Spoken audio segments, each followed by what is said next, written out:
Go over to Mobashra Tazamal, who's a researcher and writer focused on Islamophobia. She joins us now from London. Mobashra, what have we learned in the wake of this terror attack in New Zealand? I think we've learned that, the views that we're hearing in mainstream media and political discourse are having an effect. And in the case of Christchurch, it's a violent effect.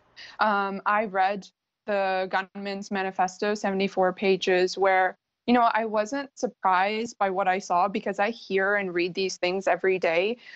He railed against mass immigration, and this is what you hear in media, especially, in Europe when it came to the refugee crisis, the way that newspapers and the media framed it as hordes and influx and an invasion. And this is exactly what the gunman was referring to when he talked about mass immigration. He called it invasion, and he called Muslims invaders. So I think we need to really look at what our political discourse is, what the media is stating, because it's having a real effect.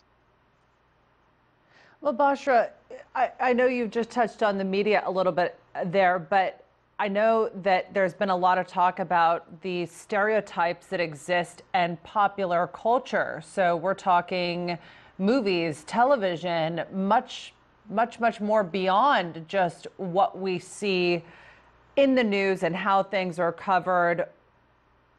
Can you elaborate a little bit on maybe some examples of that? Sure, like anti-Muslim tropes, go back centuries since colonialism, and Edward Said touches on this in Orientalism of the framing of the Muslim other. You can see this in Hollywood movies where the depiction of Muslims or Arabs or people of color is often in the form of a terrorist or someone who's violent or someone who's vicious.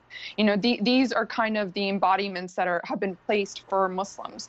And in popular culture, this is what, Western audiences are introduced to.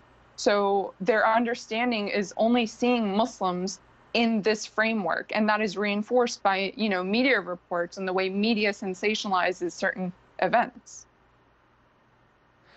Mobashra, in the wake of New Zealand's terror attack, we have seen the New Zealand Prime Minister doing a number of things to make the community feel more inclusive and safe.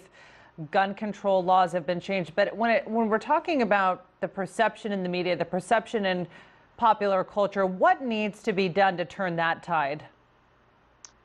I think there needs to be a deep introspection within media itself of what sort of messaging they're putting out. We need to look at this structurally and foundationally, not only, and what is media, how is media portraying certain issues? What are the words they're using? Is there inclusivity within media itself? How many journalists, how many Muslim journalists do they have in their newsrooms? So we really need to look at this at a foundational core level, because this is the messaging that is being put out in the mainstream.